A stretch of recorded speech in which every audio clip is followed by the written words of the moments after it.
Let's kick this argument off. Former national victor in the nighttime talkback radio slot in Australia for many years is the very politically incorrect Jim Ball, who we love having on each and every Friday. He's our regular. Jim, welcome back to TNT. Yeah, thank you so much, Chris. Terrific. I love this rain. Yeah, I'm isn't not it sure. fantastic? It's great to hear. I love it because it's humiliating and mocking Tim Flannery. That's a good reason. Listen, I just heard you talking about Flannery then. Didn't he buy a property? Well, he did.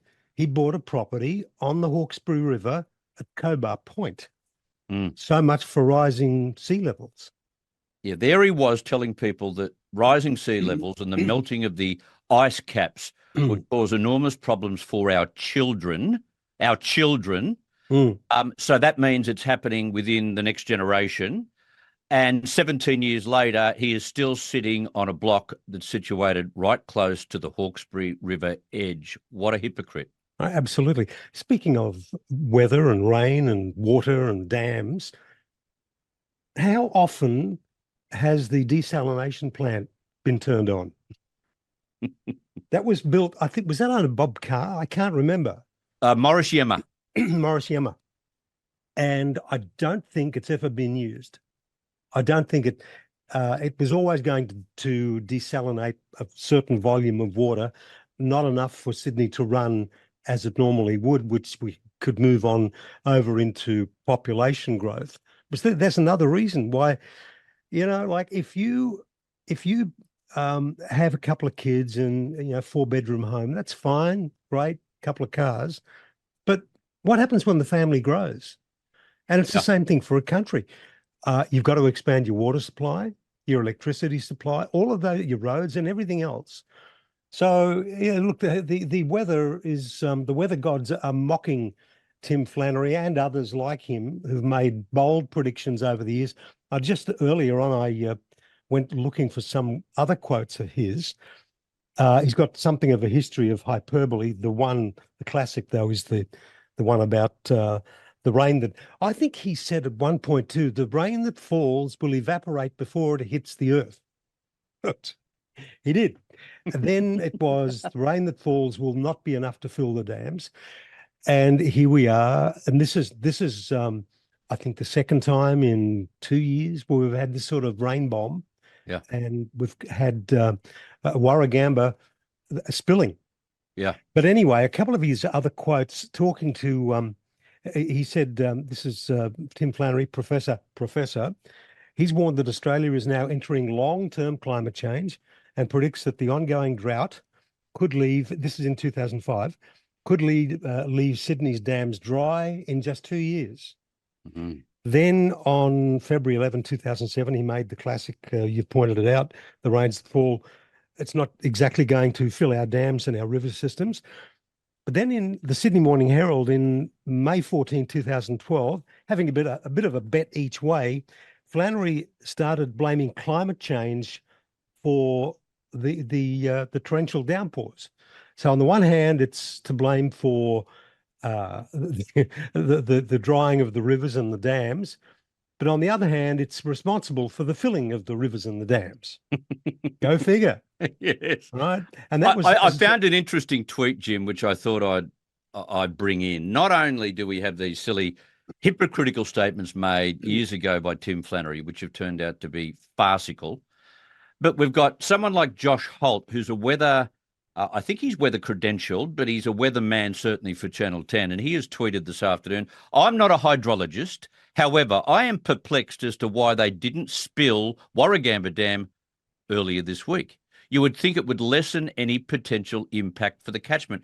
We often talk about this, Jim. We're waiting for this Warragamba to become overtaken or overcome tomorrow when heavy rain continues, and then all of a sudden everyone downstream cops it. Why wouldn't we on Monday, knowing that forecast, have released some of the water on Monday or Tuesday? Yeah. These days they can get their forecasts, the short term, not the long term 100-year stuff, but the short term, week to week, they can get them fairly accurately. So they knew this was on the way. But also, I'm reading today that the Labor Party came in. The Libs, as usual, did nothing about lifting the wall, making the wall higher of Warragamba. to essentially, yeah, you couldn't build another dam. I don't know where you'd build it around Sydney, but and with all the environmental laws today, you would never get away with it politically. So raise the level of the dam wall. But the Libs talked about it, but as usual, did nothing about it.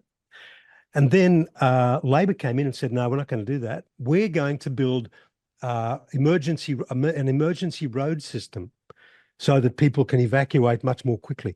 Now, they've poured $200 million into that, calling it investment. But if it's an investment, where's the tangible manifestation of the money spent? Where are these roads? They admit they haven't built them yet. It's all talk.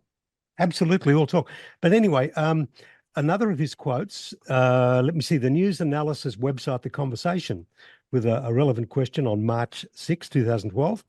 How is it that Tim Flannery could have got it so spectacularly wrong?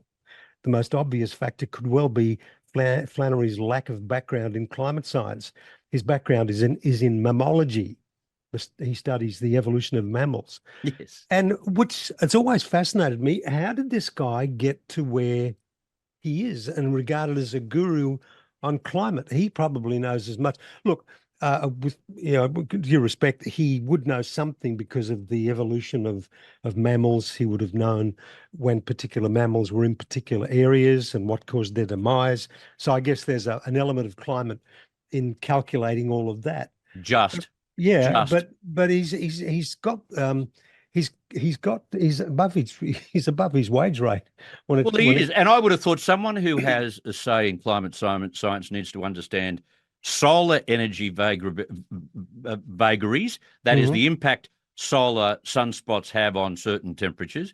They've got to understand geology in particular, and they've got to understand temperatures from a million years ago, which of course we have records of because of core samples that we've taken.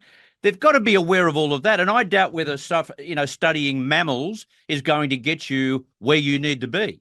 There's an excellent documentary came out last week, which I put on my Facebook site. It goes about an hour and 20.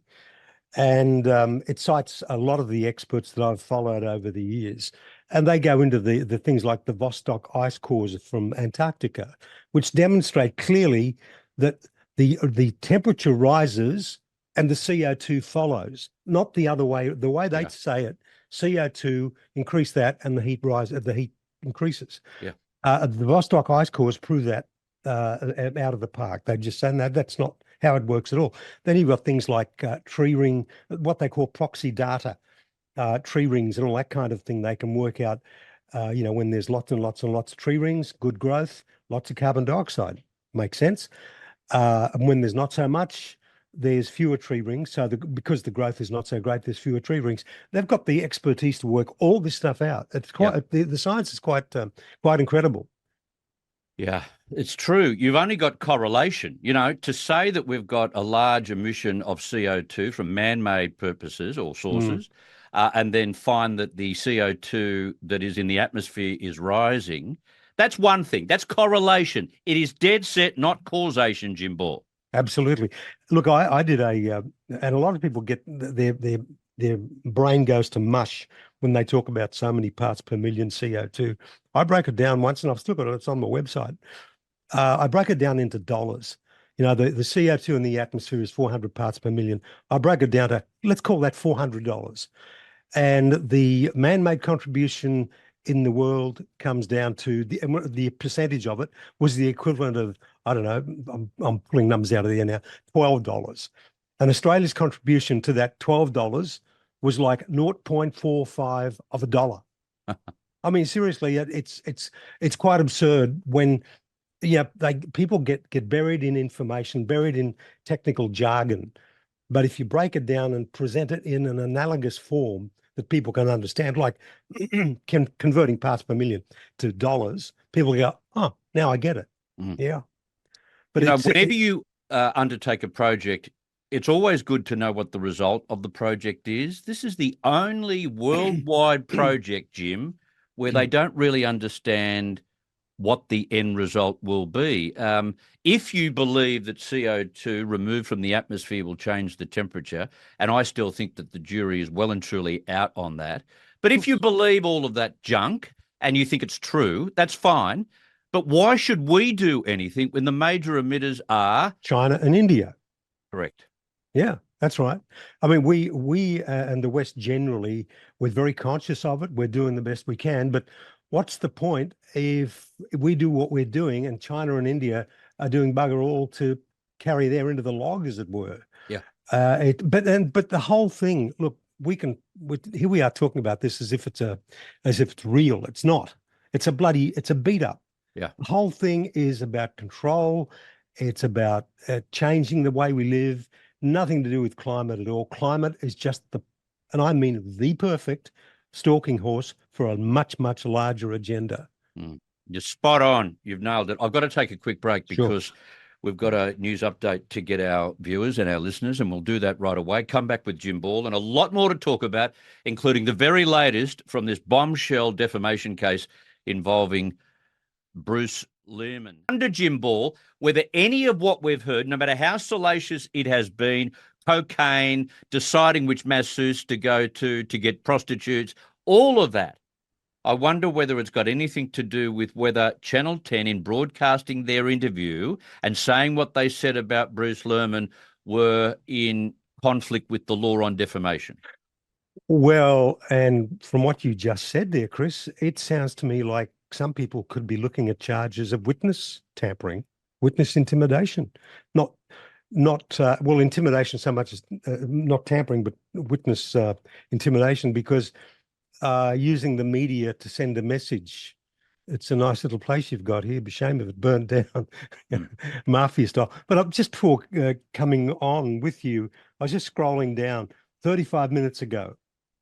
Judge says Orbach desperate to damage former employer. 2 minutes ago, like now, like whatever time, 2 minutes ago. Seven's perverse universe question. 41 minutes ago, Lehrmann went on Spotlight to intimidate Higgins. 1 hour ago, Lehrmann leaked entire e-brief to Seven. 2 hours ago, Orbach evidence consistent, credible. And 2 hours ago, metadata of docs provided to Spotlight, Lehrmann the same. It's just rolling coverage. And I don't know about you. I thought you, being the person you are, could explain it all to me, because it is such. I mean, I don't know who the good guys. They're all baddies. Yeah. You know, I'm thinking good guys, bad guys. Everyone seems to be a bad guy. Higgins was sus. Lehrmann, I thought he was coming across as a good guy, but now he's in the bad guy column. 10 and 7, they're going at it. Lehrmann, as I said earlier, looked like being a victim, is now starting to look more and more like, a bit more sus and a bit more shady, you might say. Yeah. There's the business and the circumstances of the $2 million payment to Higgins. It's Lisa Wilkinson at 10 at the centre of 1 minute, and now this former producer Orbach at Channel 7. He's at the centre of things this time round. Then there's the splurge of $10,000 on, politely call it happy endings and prostitutes. Amazing. Yeah, that's a lot of Thai food. $10,000. Yes. You're not wrong. A lot of oil. And he also witnessed this Orbach witnessed Lehrmann ordering how you do this at a restaurant, a baggie of cocaine. And then they took it back to the Meriton apartment that Channel 7 had put him up in to consume the aforementioned cocaine. So now normally, as I said, you can deduce, look, he's sus. Yeah, everything's pretty clear cut. Normally in a court case, for us people just reading the papers, that is, we don't know what the jury knows or what the judge knows. But this one has got me totally, and I find it difficult to maintain a level of interest because it's just so bloody bam. It'll make a great docuseries when it's all over and done, and I'm sure that somebody's working on that right now. Steve Rice in the Oz today, he has a go of making sense of it all.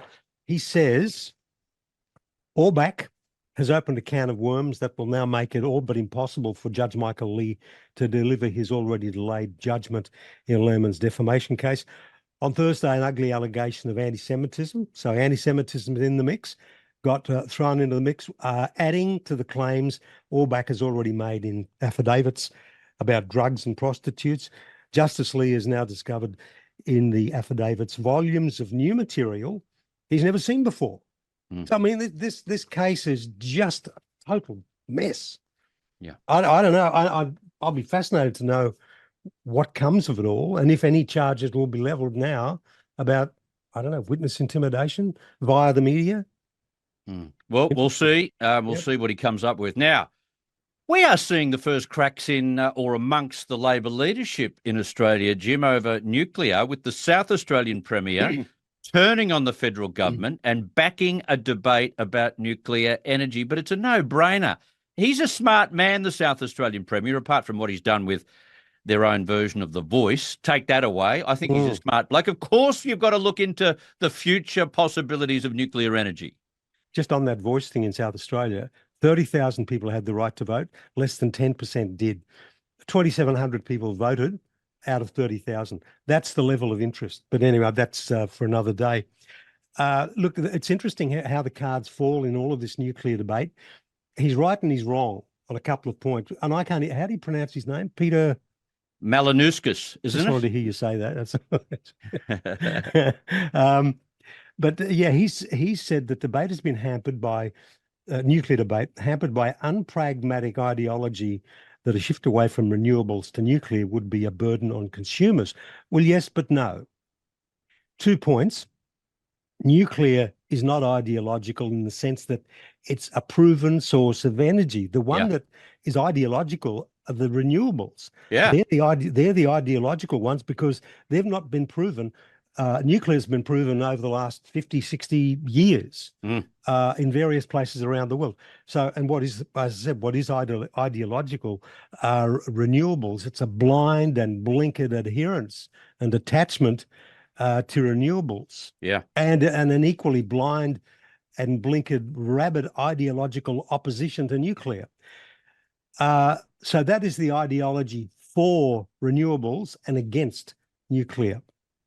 And I found his messaging rather mixed in this, saying that there was a need for nuclear power, right?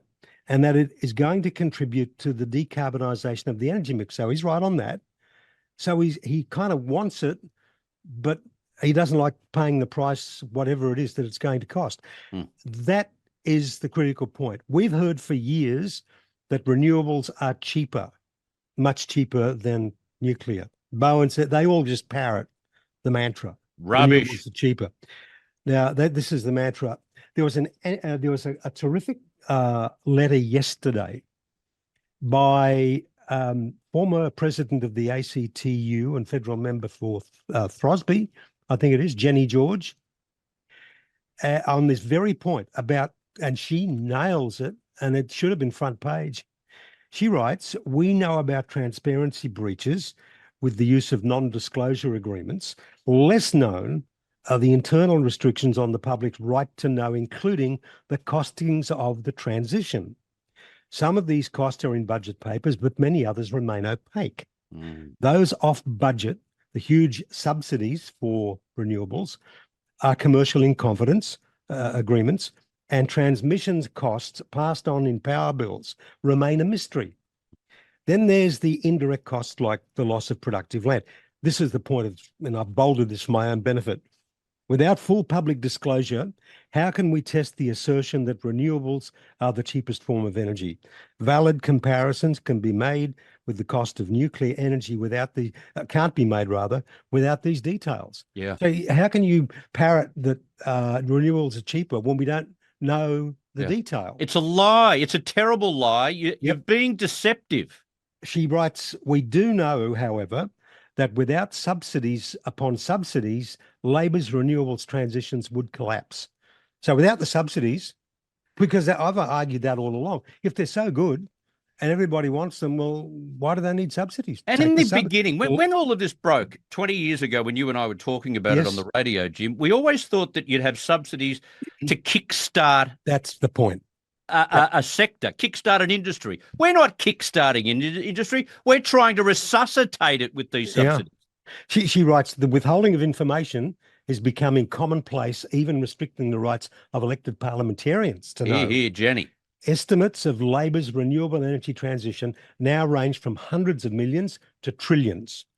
So there's a big gap there. The public has a right to know the actual cost of government outlays from the public purse.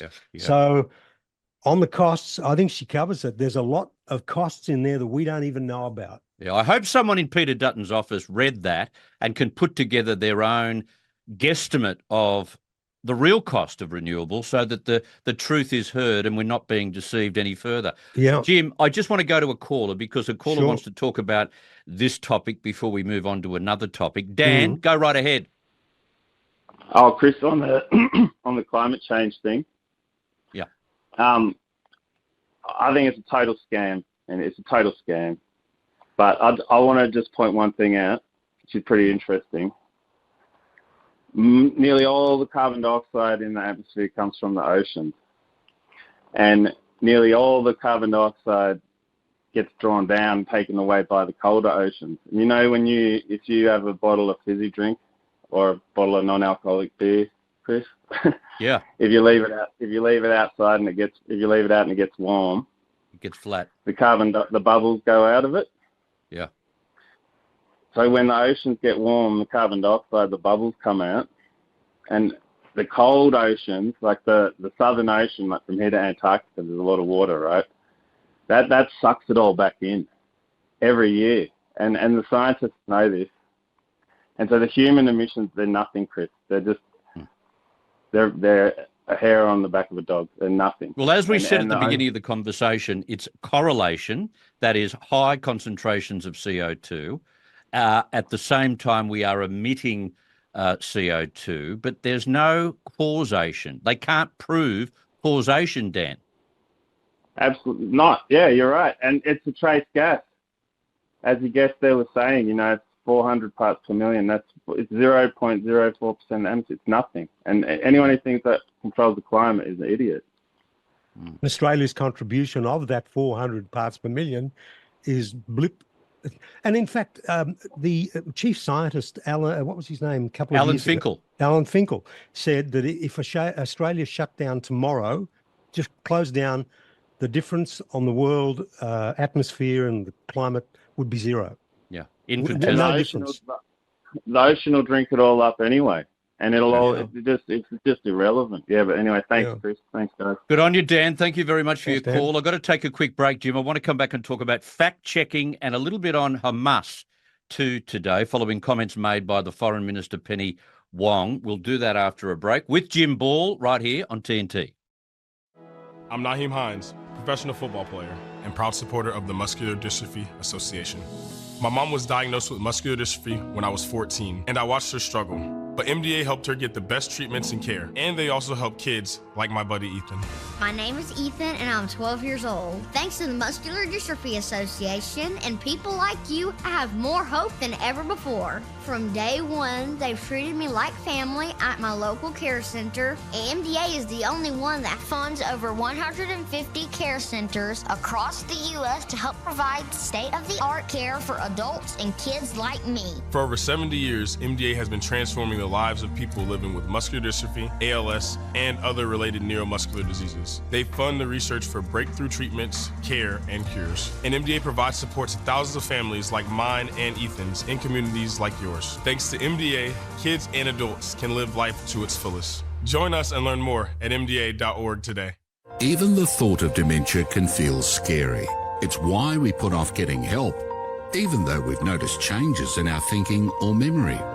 But an early diagnosis can change everything, giving you medical help and a support system around you to help you live better.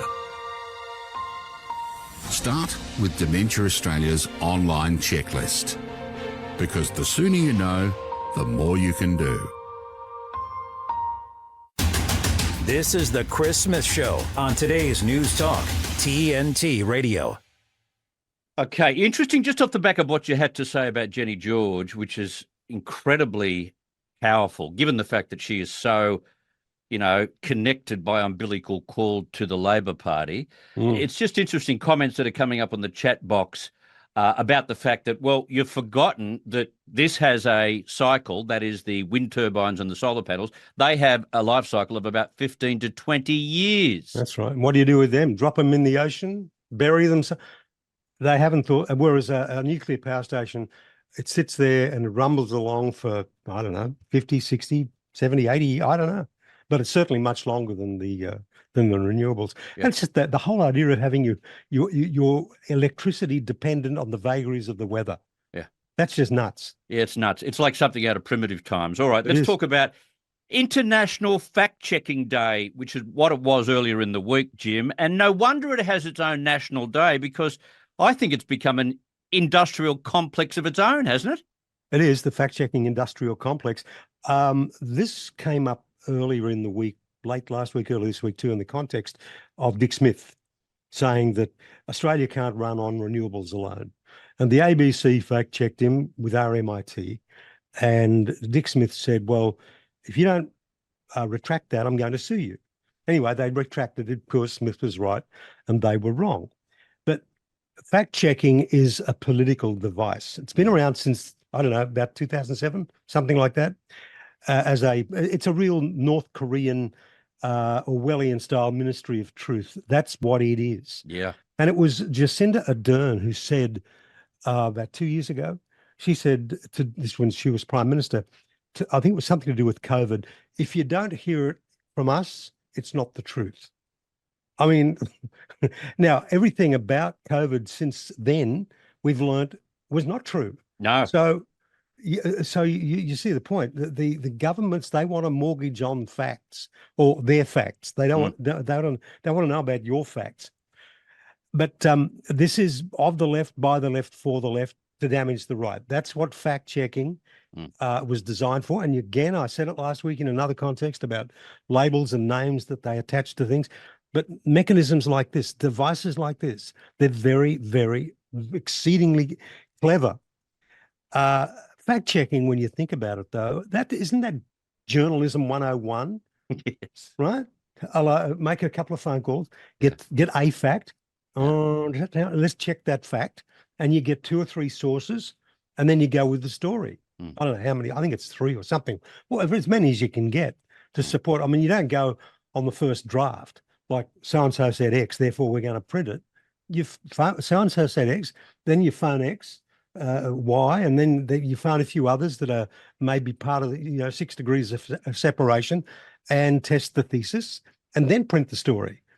So that's fact checking. My point is fact checking. That's journalism, but it's now what they're doing is they're attaching themselves to the authority of academia, right? So, the RMIT fact check this, therefore it's got to be believed. Who are we to argue with the RMIT? The Ministry of Truth. Yeah, well, that's exactly what it is. I think most people are intuitively, people like me, like you, when I hear about fact checking, my radar goes up. I think, yeah, okay. You just don't believe it. But like I said, it's fact checking is of the left, by the left, for the left, to damage the right. That is the sole purpose of fact checking. It's a political device, nothing less than that. Simple. Good analysis. Great analysis. And its bastard cousin is that other thing called misinformation. Oh, right. That's the bastard cousin. Yeah. We've got to make sure it's the ultimate self-licking ice cream, Chris, the fact-checking. Yes, we've got to make sure that does not see the light of day. Now, one last topic before I let you go. Let's discuss what has been a hugely dramatic week in the Middle East. An Australian worker killed in Gaza, 3 British humanitarian aid workers as well, and some very anti-Hamas words overnight from Australia's Foreign Minister Penny Wong. So she seems to be playing both sides of the ledger when it comes to Israel and Hamas. Israel is on the nose big time.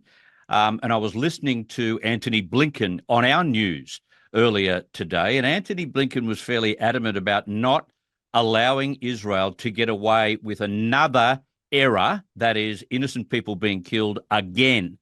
So we're at a really, fragile this is America. point. This is why America is becoming more and more unpopular. They are lecturing the world about things that they have done. Now, what we're seeing unfold right now in Israel started a few weeks ago with Chuck Schumer giving a speech saying they've got to have another election to get rid of interfering in other people's country, other people's politics. Then you had Benny Gantz making a secret trip to meet with Biden. What we're seeing is the unfolding of a color revolution in Israel. and it's all being orchestrated out of Washington. Mm. That is what we're seeing. But just on the death of this worker, and I wrote something earlier this week, and I feel very strongly about it, and that is that people like this, and look, a war zone is pregnant with death and destruction and injury. It's lurking and stalking around every corner. And people, volunteers or not, who deliberately put themselves in harm's way with their their well-meaning good deeds, notwithstanding. Okay, we don't take nothing from them for that. They are rolling the dice every time they go out, and things go awry in a war, and human tragedy and catastrophe. It's a daily occurrence, and it's sad, but that's a given, and it's just the way it is. Senator Birmingham said that mistakes happen in war. Well, yes, they do, and he's 100% right. But he was attacked for that, saying that he was insensitive. Well, yeah, I don't agree. He's stating the role. Blooming obvious. The bleeding obvious, yeah. But a lot of this is aimed, a lot of the fury of Albanese, I think that's aimed at the Lakemba Street to a large extent. And, and quite frankly, the Palestinians and the Hamas types and those on the street, they'd love this, the fact that this woman was killed, because it's grist for their mill. It feeds their mill. It's the old thing about never letting a good crisis go to waste, and out of chaos comes opportunity. That's how they're seeing this. And look, it's working for them. It's for Hamas. They've played this like a Stradivarius. Yeah, where the hell are those hostages, Jim? We keep forgetting about that. Where the hell are those hostages? Just one very quick thing. I know we got to go, but I saw you'd mentioned Blinken a minute ago. Yeah. And I put this up a short while ago. This is him talking to camera. So it's not somebody saying he said it. Blinken says Ukraine will be joining NATO under Article 5. This means that an attack on Ukraine will be considered an attack on the United States. If you want World War III, there it is. They're going about it the right way, aren't they? Absolutely. Yeah. All right, Jim. Fantastic to have you on the program once again. You enjoy your weekend. We'll catch up next week. Okay. See you. Thank you, mate. Jim Ball, the politically incorrect former nighttime talkback radio host. Good to have him on the show. Let's get to the former national nighttime radio talkback king on 2GB and 2UE. He's been on the program regularly on a Friday. We love having him here because you can look back at the week that was as well. He is the most politically incorrect. Jim Ball, welcome back to TNT. Thank you, Chris. And we can feel winter or autumn in the air.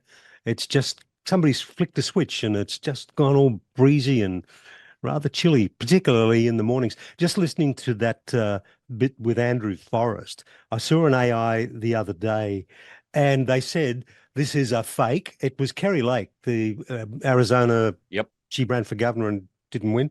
Yep. She said, this is me talking, but it is a fake.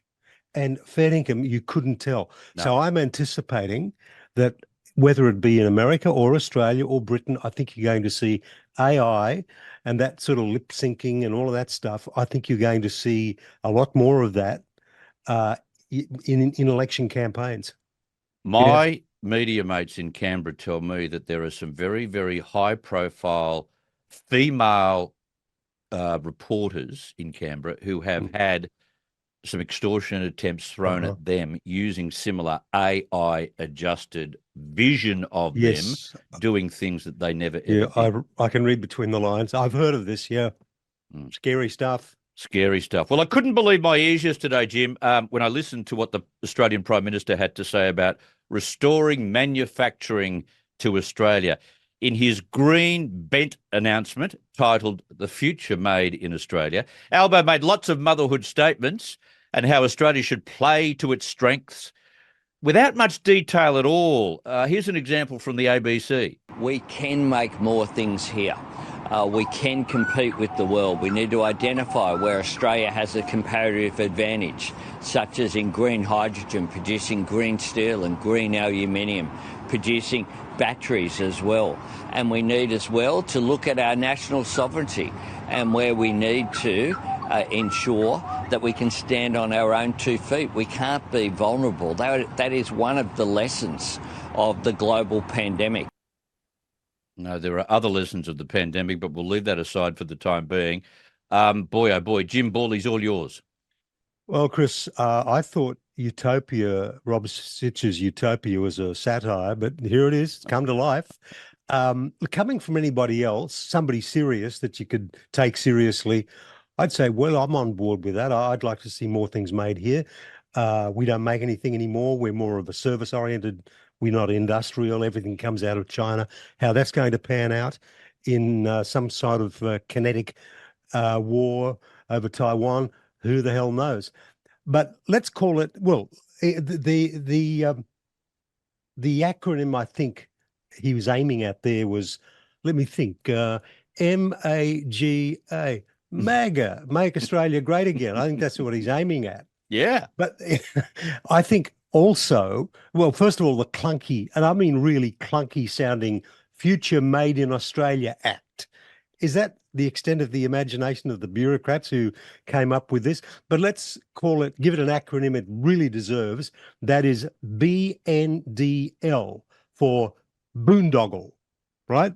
Now, boondoggle, that's in the dictionary. It's an acronym. It's a word. It's defined as an unnecessary, wasteful, or fraudulent project. Yeah. You hear it a lot, particularly, again, from America. You don't hear it. It's an American word, but that's what boondoggle, that's what it means. And that's what this is. And whenever we read about government, we should all be very, very worried, because only the totalitarian, all-controlling left thinks that bigger equals better. Yeah. Whether it's more money for teaching and you get a worse result, or more money for anything and you get more money for cops, police, and you get more crime. It never works out. Just look at the scoreboard in just the last, I don't know, 12, 18 months, 2 years. Snowy 2.0. Now, and think in the context of what his announcement was about and how governments shouldn't be involved at all. Snowy 2.0, pink bats, defense acquisitions, submarines, whatever, helicopters, aircraft. The dog's breakfast, that is energy policy, renewable energy, and the new renewable energy grid. The one that was revealed last week, well, we knew about it, but I'd forgotten about it, was the inland rail from Melbourne to Brisbane. Yeah. It is only 17% complete, 320 Ks out of 1,600. It's due to be completed in 3 years, in 2027, right? And wouldn't you know it, it's 20 billion over budget. I mean, that's nosebleed stuff. $20 billion. That's what governments do when they get their hands on things they shouldn't have their hands on. That's right. Well, they've got their hands on something, but that's right, very firmly. And of course, we're not supposed to notice any of this. Like The Voice, this is really about a big distraction. And it's, well, I think they call in political circles the announceables. Yeah, what can we do? What sizzle can we sell? Forget the sausage. What sizzle can we announce? And what they call in, as I said, in political circles, announceables to try and fire up the imagination of the electorate. Interesting, too, that it's been likened to Biden's Inflation Reduction Act, which I think is pretty stupid, because if you're going to be spending a lot of money and assume, well, and as they're doing at the moment with the inland rail and everything else, Snowy 2.0 and so on, that's going to feed inflation, unless it's productive infrastructure and you can do it on time and on budget. That's going to feed inflation. Yeah, it's not going to reduce inflation. But this is Albo trying to project an image of a can-do, dynamic can-do prime minister. And it's a can-do dynamism. It's betrayed by the fact that they're averse to and resistant to nuclear energy. Now, if you were going to make Australia green, no emissions, right? You'd say, well, first step, nuclear energy. Let's do it. That's you hit the pause button there, the mute button. Caught you. No, there was no noise. I didn't need it. Right. Yeah, but you'd introduce nuclear. That would be, people would take you seriously. Yeah. If you said, we're going to do this, we're going to be 21st century, blah, blah, you'd introduce nuclear as your first step. And people would say, wow, They mean business. But here he was, I heard him in that clip talking about green aluminium and green steel, hydrogen. Stop. And okay, maybe that's down the track. They say that nuclear, we can't have that because we're starting from scratch. Well, what the hell? I mean, we're not, because it's right around the world. What the hell is this hydrogen, steel, green thing?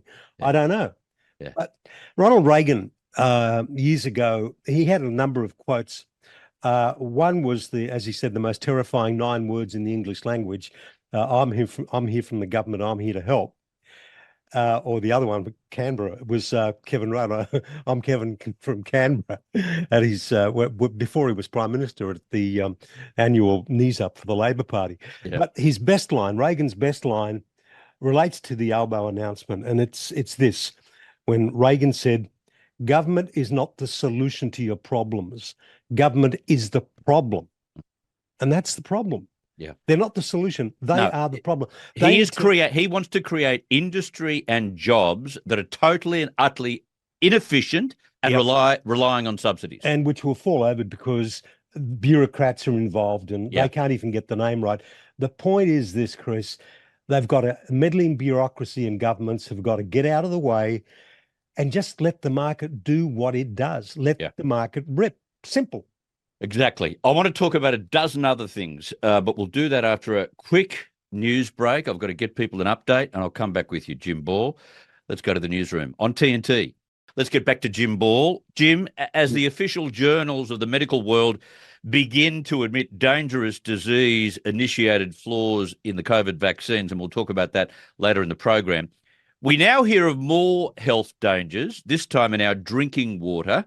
Apparently, a forever chemical recently declared carcinogenic is allowed in Australia's tap water at 140 times the maximum level the US now considers safe. In a press conference this week, the White House also paid tribute to young Minnesota woman, Amara Strander, who led a deathbed crusade to outlaw forever chemicals before she died from liver cancer at the age of 20. This is all featured in an upcoming documentary. Who can we trust anymore if our water is that crook for us? Well, I'm no scientist, and when I first read this morning, I went to Dr. Google to find out what the hell are forever chemicals. Once I heard the word, I thought, they're chemicals that just stay with us forever. They're indestructible. And that's exactly what they are. 140 times the maximum level in the US. That's not marginal, that's monstrous. And what happened to trust the science and the experts, Chris? I recall that from the days of the pandemic. Which science and which experts do we trust? I mean, someone is wrong 140 times. Now, America's done something right, or Australia's done something wrong, or both are wrong. I have no idea. And as the name implies, these things, as I said, they're known as forever chemicals because they are with us forever. The one thing I couldn't find out, I found out what they are used for. These forever chemicals, and they've got some chemical name. They were developed by 3M, Minnesota Mining Company in Minnesota. They're used in food packaging, pizza boxes, food wrappers, takeout containers, non-stick pans, Teflon, firefighting foam, stain-proof and waterproof clothing, outdoor gear, umbrellas, and that kind of thing. And it makes these consumer goods water, stain, and grease resistant. But I just don't understand how that feeds into water. Why is it in the water supply? And can we take it out? And that's right. Can we take it out? So we're left to wonder, is anyone like, I don't know, the CSIRO on top of this, or even aware of it? Is it a federal thing? Is it a state thing? I have no idea. How could such a difference not raise a few red flags? And it's also worth noting too that Australia has banned apparently there are 14,000 of these forever chemicals in circulation. Australia has only banned 3, as in 1, 2, 3 of 14,000, right? Yeah. And according to that piece in the Sydney Morning Herald today, I'm just reading this here, under the US EPA's new rules, water providers must ensure levels of the forever chemicals, and it's their name there, in drinking water do not exceed 4 parts per trillion It's a stark comparison to Australia's drinking water guidelines, which allows 70 parts per trillion. And like I said, the other thing, Chris, I don't know what the hell all this stuff is doing in the water supply. I read out just now what it's used for: carpets and furniture, textiles, window treatments, to make them grease and water resistant, stain resistant. So what that's got to do with water, I can't make the link, and I couldn't find anything. It wasn't an in-depth search. I'm sure must be something on there, but why are they in the water supply? Yeah, it's a good question. There is a documentary coming up at the end of the month that is 28th of April, watching. yes, on Stan. Yeah, on Stan, it's worth watching. I've just got some news I wanted to share with our viewers here. A West Australian former reporter, now working for the United Nations Children's Fund, is lucky to be alive after being shot at in Gaza. Tess Ingram, who worked for the Australian Financial Review's Perth Bureau and then the masthead, the Sydney Morning Herald, I can tell you, was in a UNICEF vehicle waiting to enter the north of Gaza when it was hit by live ammunition.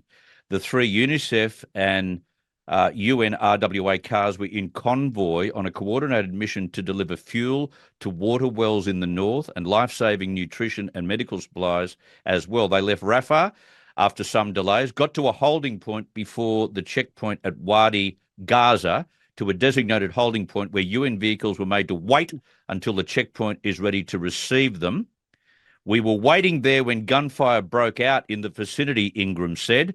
The gunfire came from the direction of the checkpoint towards civilians, who then ran away from the checkpoint, and the gunfire hit us. We were really lucky. We had some colleagues outside of the car checking a mechanical problem with the nutrition truck. But 3 bullets hit the car that was in right on my passenger door window. I tell you what, it's not a safe place to be. No conflict is, but it's also not safe to be any kind of humanitarian worker either, Jim. And will that story get the same coverage as the story where Israel was at the holding the gun or dropping the bomb at that point? Yeah. Will this get the same kind of coverage? I very much doubt it. No. All right, there's been a call from the Socialist Republic of Australia, Victoria, for Indigenous Australians to receive a tax exemption. Prominent Aboriginal elder, Auntie Jill Gallagher, said Indigenous people should not be required to pay land taxes or council rates as part of government treaty negotiations. Some advocates just want to prolong this Indigenous victimhood, don't they? They certainly do. Look, this is just another form of reparations. That's what it is. I think, like most people, Chris, I'm becoming increasingly irritated by these race and grievance hustlers, and that's what they are. Yeah. They're after a free ride and free money. That's what they want, to be recompensed for a loss they haven't experienced. That's the point. And interestingly, it comes in the same week as similar demands were made in America by one of their black leaders. Reparations payable to whom, by whom, how much, and for what? They're the key questions. And on the other side, what have they gained in terms of material benefits? But I want to approach this from I read something years and years and years ago. It's called the but-for thesis. How would their lives have been different but for England, Captain Cook, Phillip, and the rest of them coming here and settling Australia? How would their lives have panned out? By way of analogy, take a straightforward workplace accident, right? Just an ordinary accident. Your damages are measured by what your situation would be like if that accident hadn't happened in the first place. That's how your damages would be measured. Yeah. But in the case of this elder, Auntie, whatever her name was, Auntie Gallagher, and Aboriginals more broadly, they are better off than they would have been if white settlement hadn't happened. Of course. So in effect, and I've just written some notes to myself here. So in effect, she wants, because it's complicated. It's not simple. It's simple, but it's complicated. So in effect, she wants a benefit for when she hasn't experienced a loss. She wants to be rewarded for being better off than she would have been. Got that? Well explained. Yeah. And this may sound cruel, but I don't mean to be. Take American slavery, for example.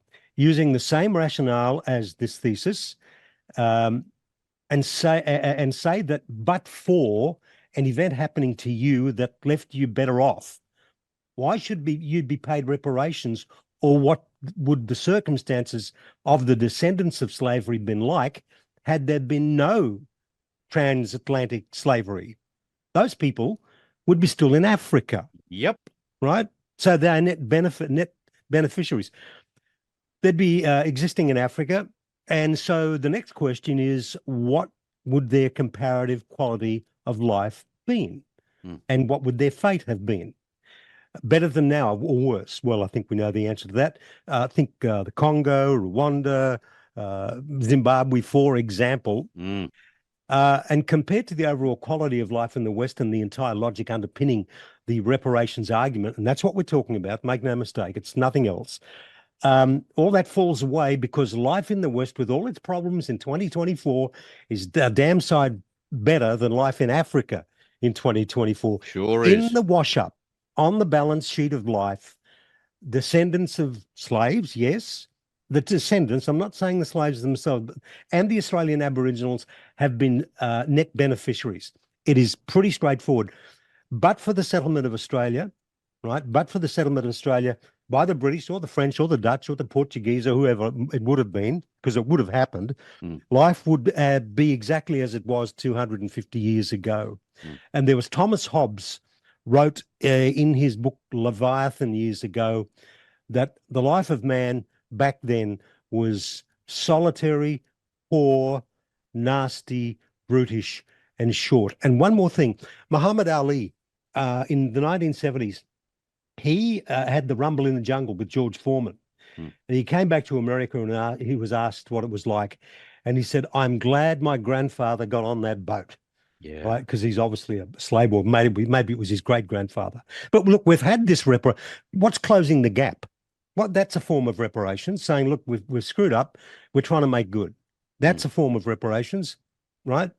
Maybe these Indigenous communities should be paying their landlords in their new country for taking them in and giving them an exceptional opportunity and a new way of life. Yeah. But whinge, always was, always will be. Whinging all.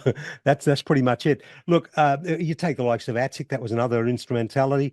A person born in Australia in, say, the 1970s and 1980s, tell us, what's your problem? What have you lost that you never had? The point is, Chris, you cannot prove a counterfactual. You can't say, well, we was robbed. Good point. What were you robbed? Well, I was born in 1980 and I went to school. Well, what were you robbed of? You were robbed of nothing. You cannot prove a counterfactual. Simple as that. Yeah, well said. Great argument. Great argument. You should bottle that one. I like that. All right. It is a beautiful afternoon in Sydney. We've mentioned that. A cool start to the morning. I get up and go to the gym early, and I needed a jumper today. But we've had a burst of summer during the day. It's about 21 degrees at the moment.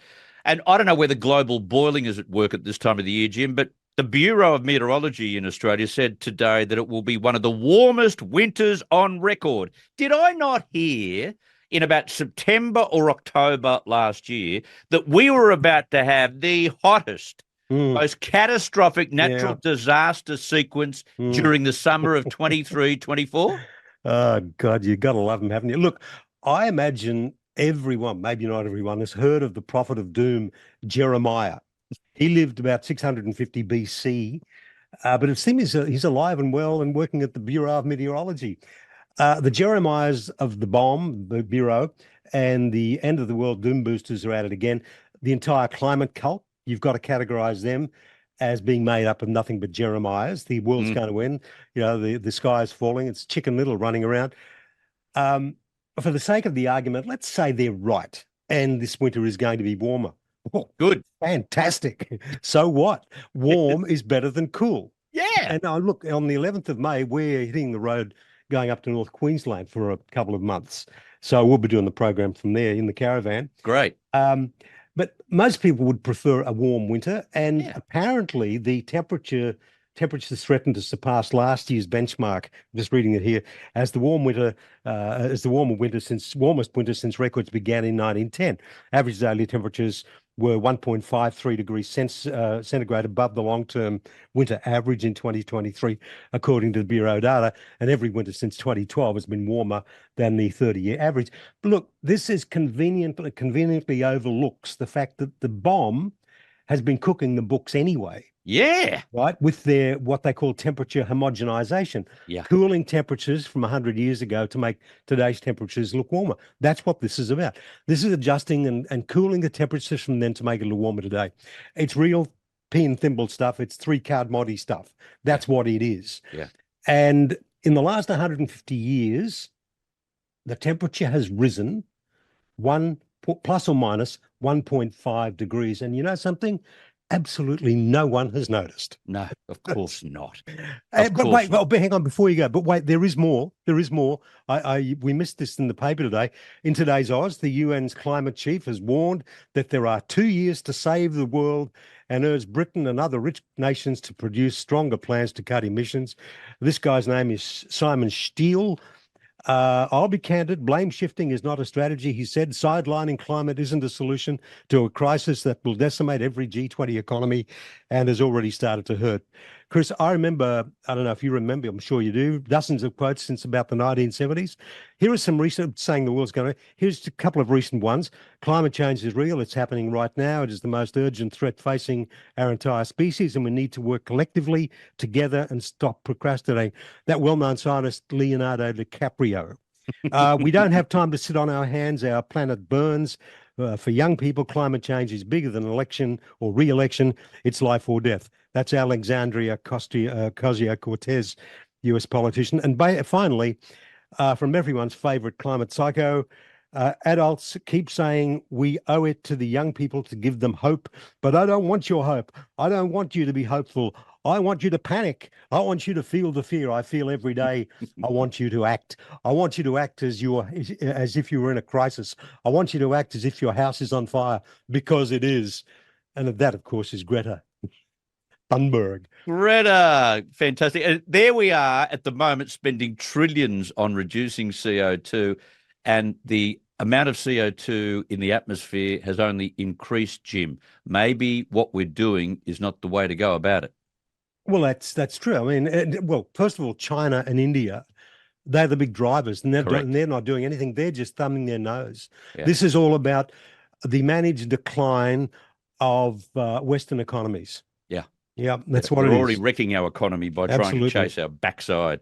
It's ridiculous. You have a fabulous weekend, mate. Good to have you on the program. Thanks, Chris. All right. Thank you. See you next week. Jim Ball, good to have him as a regular on our program on a Friday afternoon. Thank you so much to him, and thank you very much for those who have sent replies and lots of comments about what we've been talking about. Yeah, plenty of comments, but jump on that talkback line. We'll put you on air and have you say. And the numbers are from the US or Canada, 1-888-201-6425. From the UK, 033-0024-1026, or from Australia and New Zealand, 1-800-670-310. Plenty more to come. Don't go anywhere. We've got to take a break right here on TNT. Correct. That's why he's on the program, which we love. Jim Ball, welcome back to TNT. Hi, Chris. Did you notice how politically incorrect those that were politically incorrect are now pretty much on the ball and very correct? They've gone from politically correct to politically brilliantly correct. I think I need a degree to work that one out, but I'm actually with you. Things change. It's like all of those conspiracists who said, we need more of them because we've run out of conspiracy theories. Well, maybe that's true, but look through the pandemic, mate. All the conspiracists have turned out to be true. Absolutely. Yeah. Look, there's so many of them. Yeah, Russian collusion was a conspiracy until it wasn't. So many. It's just about everything these days. My antenna now is such that everything is true until it's proven to be a conspiracy instead of the other way around. Yes. It's the BS detector in me. Yeah, you're right. The BS detector, yeah. Correct. All right, I want to talk about the Trump trial. Let's start abroad. It's about to begin. We've got prosecutors planning on holding Trump in contempt if he starts opening his mouth again. Gee, they want to get his guts, don't they? They certainly do. And of course, who's in contempt here? I think it's the damn judge. And these guys, the problem with the American system, and I never want to hear Americans lecturing the world again about their robust democracy. The idea of elected judges and elected DAs is absurd because straight away it's political. And here we are. You're in a very blue Democrat city, New York, with Democrat judges, Democrat. He hasn't got home. Look, Chris, there's not a living, breathing American who, either good or bad, doesn't have an opinion on Trump. Not one. In the entire world, there's not a person who doesn't know who he is and simply doesn't have an opinion. So are you suggesting he can't possibly get a fair trial because of that? Of course he can't. Yeah. Of course he can't. I mean, I've seen a few of the interviews with people who've escaped the jury duty, and they're all saying the same sort of thing. Yeah, I've got an opinion, don't like him. It's just amazing that they wouldn't shift the trial. It had to happen in New York. And look, this is in a way playing to Trump's. I think it's playing into his court. They're trying to keep him off the campaign trail. What they've done is allowed Trump to make the trial and the courtroom his campaign HQ. Yeah. The other day he went, and I'll come back to that in a moment. The other day he left the courthouse and went down to this bodega in Harlem. Now this is the same bodega, little corner store we'd call it, although it's not a corner. Who I think 18 months ago, 2 years ago, this guy was robbed, and he pulled out a knife from under the counter and stabbed the guy, murdered him. Killed him. They said murdered, but they retracted that. He murdered the robber. And Alvin Bragg, the same guy, this is Trump's genius. Alvin Bragg, the same guy, was going to charge, or in fact did charge, the bodega owner with murder until the whole city blew up because they're sick of the crime. And now you're going to charge the guy who killed the assailant. You're going to charge him with murder. So Trump went there. And what a slap in the face to Bragg, you know. And of course, you saw the crowds on television. They were ballistic for Trump. You know, this is all black people and colored people down there in Harlem saying, well, Trump, 4 more years, all that kind of stuff. But yeah, you've got to ask yourself, who's in contempt here? Is it the judge? Or because I think he is. The fact that he won't recuse himself because of his obvious links, well-documented, chronicled links to the Democrat Party. It's a great opportunity. I mean, he's threatening Trump with contempt. Now, get the image, Trump, cuffs, down behind bars. Fantastic. Trump would love it. And yes, they've got to be very, very, very careful because they do that and it's game over for both the judge, because I look, this judge, he's going to have a target on his back, literally, for the rest of his life. If Trump goes down, he goes down. And I mean, in the worst possible way. They're not going to tolerate it.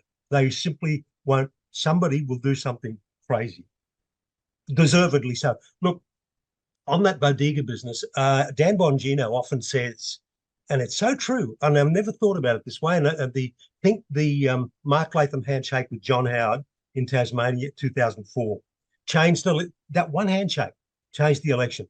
Bongino says elections are about snapshots and sound bites. That's it. You get the wrong snapshot, the wrong soundbite, or the right one, and it's game over in either direction. And that's what on Tuesday, whatever day it was, when Trump went to that, they did a split screen. They had Biden doddering around with nobody there. He was in a takeaway food place yesterday, Biden. Nobody stood up for him. There was no one there. It was just cringy, embarrassing. Whereas with Trump, the crowds went wild, as they say. And look, the other thing about this, Chris, is they won't allow this to be televised. Now, O.J. Simpson's trial and many other trials are televised. And I suspect the reason for this, in fact, I'm sure it's the reason, it's all about spin and controlling the narrative so that daily proceedings can be washed and rinsed and then filtered and packaged through the mainstream media and through their partisan lens of CNN and MSNBC and New York Times, Washington Post. And so it's not about convincing a jury of 12. It's about poisoning the minds of the tens of millions of electors. That is what it's about. And what they vote, how they vote on November 5. They can't beat Trump at the ballot box and they've tried getting him taken off the ballots. That didn't work. So this lawfare business, which is an ugly thing, this is really ugly, using the law. Here they are lecturing Russia about Navalny and all of that stuff and the way he died. Well, they're doing exactly the same thing. They're putting their opposition in jail. Mm. And there was a couple of other points I wanted to make about this. And it was, here's my little point. But the point you've made about the judge is something that can't be ignored. I was listening to an ABC report on this when I was mucking around at the gym earlier today, and I was watching the ABC tut about the fact that there's criticism of the judge, and they tutted like as if Trump would say that. There is no doubt at all that the judge is a Democratic appointee who donated money, who's given donations from the party. Yeah, and his daughter is very involved in the Democrat Party as well, raising billions. Like if it was happening in Australia, he would have to excuse himself. Or if it was Trump, a Trump judge who was in the same basket, you can imagine. Now, look, I don't think the left quite understands what they've unleashed with all of this. During the 2020 campaign, using the pandemic as cover, combined with the collusion and cover of much of the mainstream media, particularly social media, Joe Biden campaigned from the basement. Remember? Very rarely. Yeah. And he used I can't come out COVID, all that kind of stuff, social distancing. And well, what we have now is exactly the same tactic, except it's a bit of a twist to it. There's no pandemic yet, but it's quite apparent that Biden is free to campaign from coast to coast. Not that anybody wants to see him. Trump is the one in the basement, as it were. That is, he's locked up in court for the next 6 or 8 weeks. Yeah. So that's, the basement equivalent. But Trump is a smart operator, and he's turning it to his advantage. And remember that photo behind bars, or the mugshot of Trump in Georgia, right? Remember that? Yeah. This is the same sort of thing. If anything happens with Trump putting in cuffs or anything like that, there'll be a photo, and that too will go viral. But that's what's happening here. Trump is campaigning from the basement, as it were. He's turning the tables and making the obviously contrived injustice of these cases. That's his campaign strategy, and I think it's a brilliant move. Yeah, very true. We've got to get through some topics. We'll take a break. I'll get you some news for our listeners and our viewers. We'll get to the newsroom, and we'll come back with Jim Ball right after this on TNT. Today's News Talk. This is TNT Radio. Jim Ball is my guest at the moment on the Chris Smith program. Jim, I wanted to talk about the fact that one local council in Sydney seems to be getting a little bit carried away with their own self-importance. And I noticed that Cumberland City Councillor Steve Christo, who I've got some time for, has accused the Labor-dominated council, so his colleagues on the council, of ignoring the wishes of residents in the area, which he says voted 64% no in the Voice referendum, which they did, by attempting to force through an agreement with the Gandangara Local Aboriginal Land Council. Since when has a local council any right whatsoever to do deals with elders? Well, since never. I mean, they're not even sensitive about the referendum was only 7 months ago. There's been no passage of time for them to revisit this period and this particular issue. And what they're doing is basically saying, well, we don't care what you voted, 64%. We're going to go ahead with this anyway. Now, the thing is, this particular land council area covers, I think it's 6 other local government areas. This is just one council. It's kind of, people who aren't aware, it's kind of out around the Western Sydney Airport, where it's not even finished yet, Liverpool and west of Liverpool. That's the area we're talking about. But apparently it covers 6 other local government areas.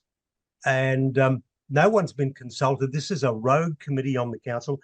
Even the mayor, her name is Lisa Lake, I think it is, she wasn't even aware of it until it kind of hit the decks on the night, whenever it was, last Tuesday, whenever. But Christo says this is the ALP having a dummy spit, throwing their toys out of the cot.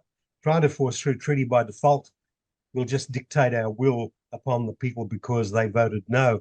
And that's hard to disagree. Like I said, it covers and the other thing about this is that Indigenous people in that local government area comprise 0.6% of the 245,000 residents. Hang on. How many percent again? 0.46, 1,436, right? Out of 245,000. So, yeah, that's democracy, you know? That's, yeah, Lisa Lake, she's the mayor. She said she knew nothing about any of this. I'm just having a look here. They want, let me see, they want a say in the likes of undetermined land claims. Think that bowling club, right? We just were talking about a few weeks ago. Cultural heritage assessment and protection, access to land and waters, Aboriginal language street signs, joint management and co-management of lands, and welcome to country performances and ceremonies. So I don't know, when are the local government elections? I just September. don't see. Yeah, it is this year. I think it's a pretty dumb thing to be doing. It's like this issue in Queensland we'll talk about shortly, because their election is in late October. Oh, those voters, Jim, you're exactly right. Those voters will mark the ones on that council, and they are Labor-aligned councillors. They'll mark them, unvotable.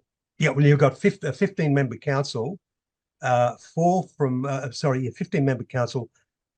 Labor's got 8 seats, 4 are from our local community. I guess that's a little group. Only 2 are Liberals, and there's 1 independent. So, and reasonable Indigenous residents would just look at this and laugh as well. Well, that's the other point. You're dead right. That's the other point, is that ordinary day-to-day Indigenous people in Australia live in suburban houses.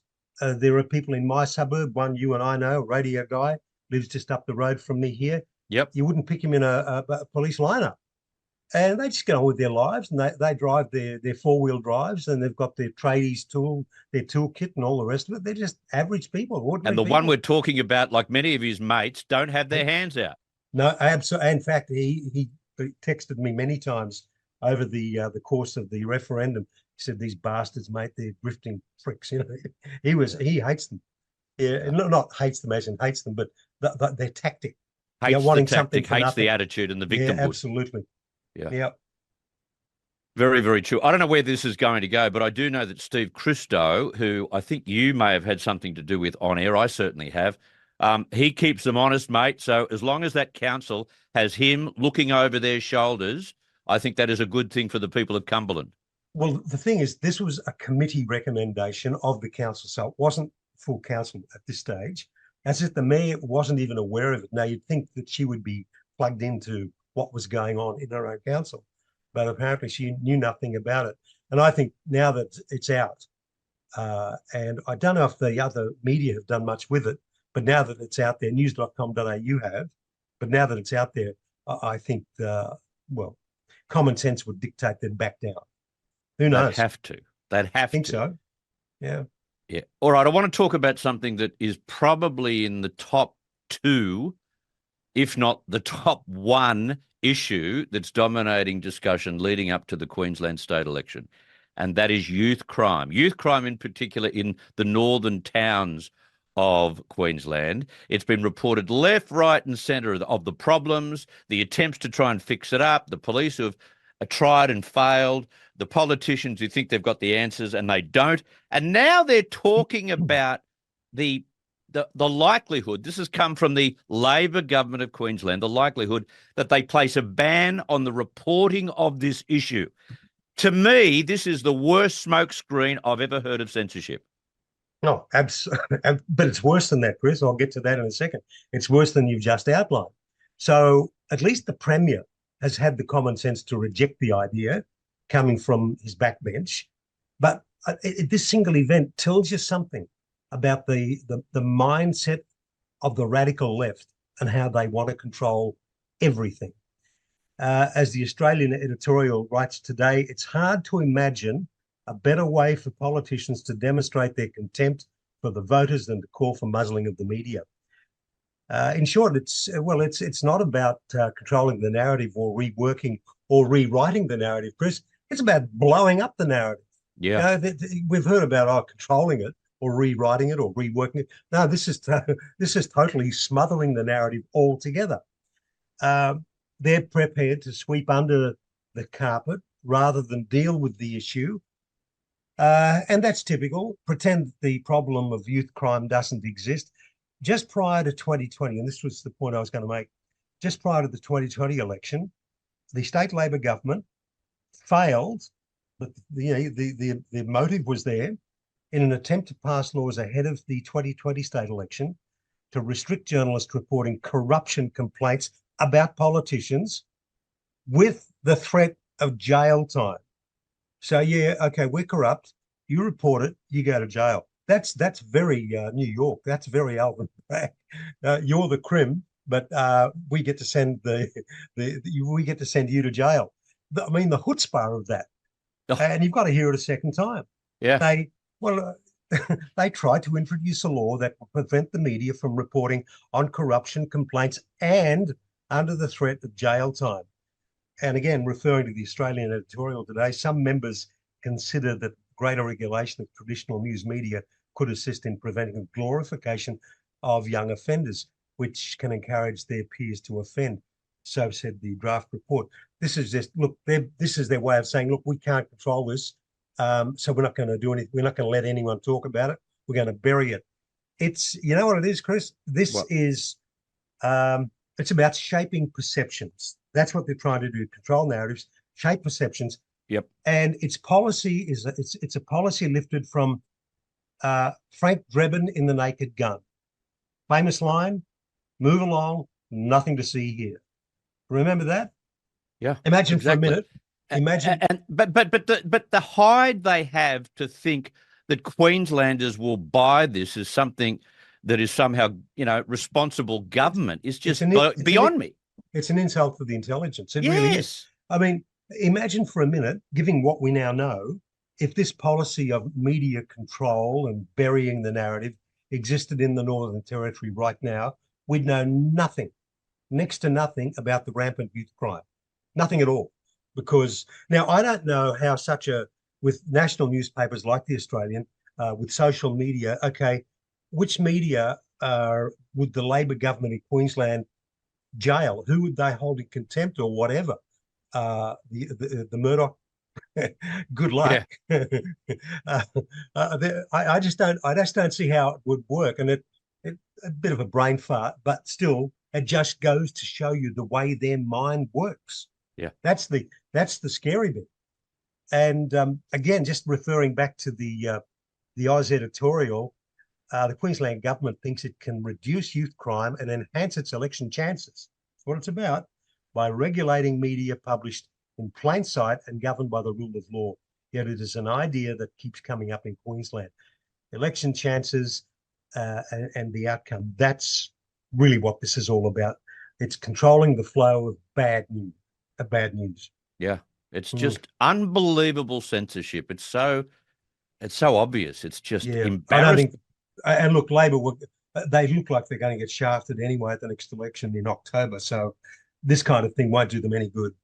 No. The fact that they're even saying the quiet part out loud, even if they can't and won't do anything about it.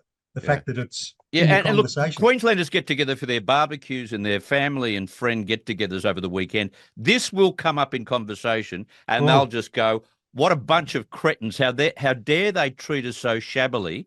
That's it for me. That's what happens after a story like this. That's right. How dare they? You're showing this is really what we're all about. That's what they're doing. One last issue I wanted to raise with you. Out of the Australian today, a report suggesting that the hospital system in Australia is at breaking point. Now, I've heard many, many interviews today on various radio stations about the fact that there are waiting lists and there are people who are dying sitting in queues, and there are not enough doctors on call. There are not enough nurses being able to work in hospitals.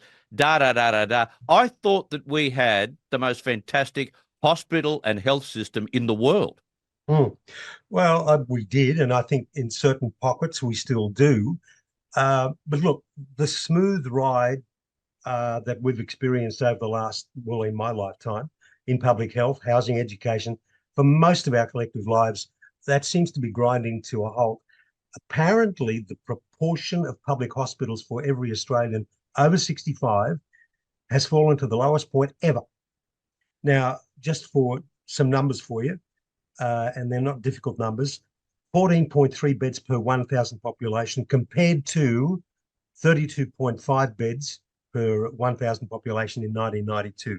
So think about that, from 32 per 1,000 in 92 to 14 beds per 1,000 in 2024, 32 years later.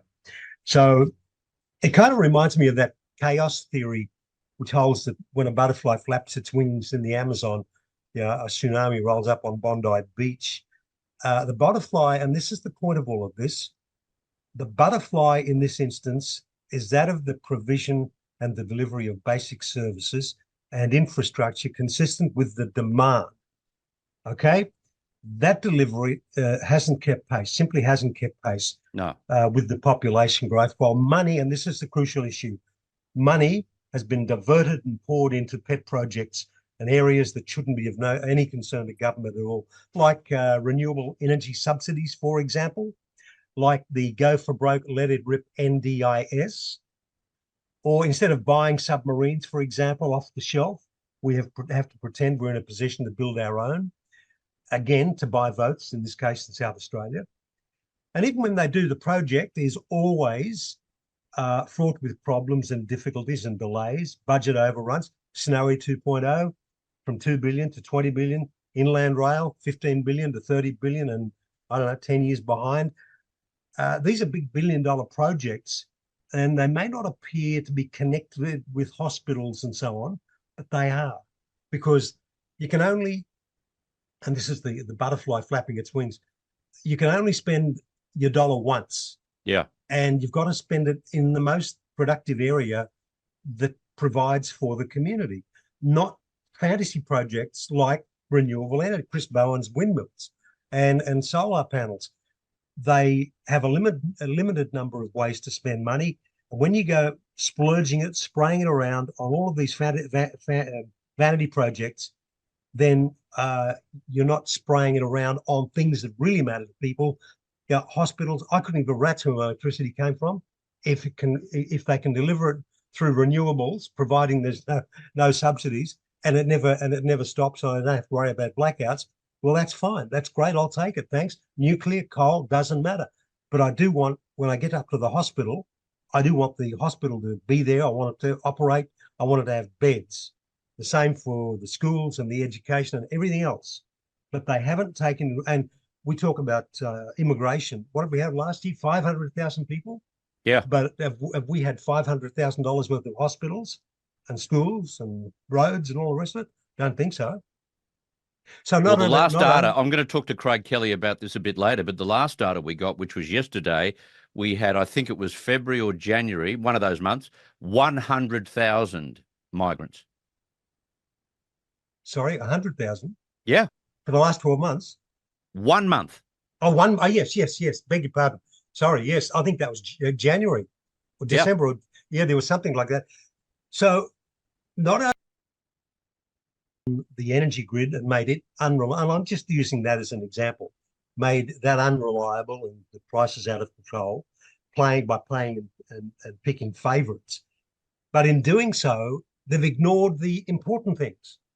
Hospitals, schools, roads, the stuff that matters to mum and dad in the suburbs. And that gets ignored, again, for vanity projects like renewables. And must have, oh no, we can't, we've got to have submarines built for Australian conditions. Well, hang on, the conditions under the water are the same as they are anywhere else in the world. There's no such thing as Australian conditions. This idea that we can't buy our submarines off the shelf. That's, again, a bit like the Queensland government. It's an insult to the intelligence. Yeah. Very, very true. I've got to get to a commercial break. We've been through some issues today, mate. Thank you very much for your time, and thank you for your analysis as well. Thank you so much. Much appreciated. Jim Ball, who we speak to each and every Friday on the program, and we appreciate his time. He dissects it like no other. As he says, he was politically incorrect, but that's all of a sudden politically correct. Work that out. Hey, good to have your company on this final time together for the week. It doesn't mean that things are slowing down. It's a really, really big news week. And of course, most of the major stories keep developing as we get until Friday. And you'll see how that has happened when I catch up right now with former nighttime champion of Australian commercial talkback radio, the very politically incorrect Jim Ball. Jim, welcome back to TNT. Yeah, hi, Chris. It's been a great week. And as you said, there's an absolute banquet of stuff to talk about. We won't even get near the sides of it. No, we won't. It's full on. It's a deep swamp. Yeah. I want to talk about Scott Morrison. The former PM is about to release his autobiography. We'll be getting snippets and excerpts everywhere.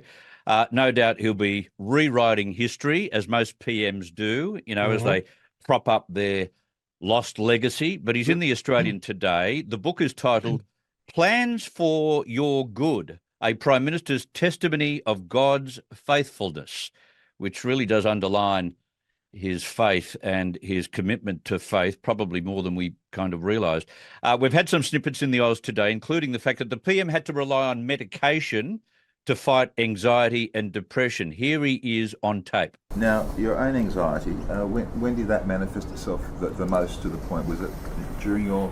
Oh, I think it sort of built up. I couldn't put my finger on a particular time, but, it was a very stressful period, and the combination of the weight of issues, the length of hours that we were working, the physical demands that brought. And to be honest, the stuff around China was as, if not more, distressing than the pandemic. And then you add to that, particularly when you got into 2021, in 2020 there was a bit more of birth given, I think, in media and otherwise, and in politics, to just getting on with it and trying to save the country. Sort of politics as usual returned in 2021. Yeah. And so, it was a pretty punishing time, and this all sort of compounded quite a bit, and, you're flesh and blood. I've got to say, Jim, before you unpack all of that for us, I've got some sympathy for more modern day prime ministers, and I mean in the last 10 to 15 years, because they are under scrutiny by modern media more than any other prime minister in history. Oh, no question. I just can't imagine. I'm glad you qualified that. Just in recent years, technology being what it is. Can you imagine Keating or Howard, Hawke or Whitlam with this kind of or Abbott with this kind of stream of personal consciousness? I just don't imagine it. And I think a lot of it's got to do with whether you're a political warrior or not, and committed to your cause or not. How do you mean? Sorry? How do you mean? Well, if you're a warrior and you have convictions, you have no trouble sleeping at night. You're what you're doing and what you believe, everything squares, and you can go to bed thinking, well, I'm doing this because this is what I think. Yeah. This is what I've preached about for years and years and years.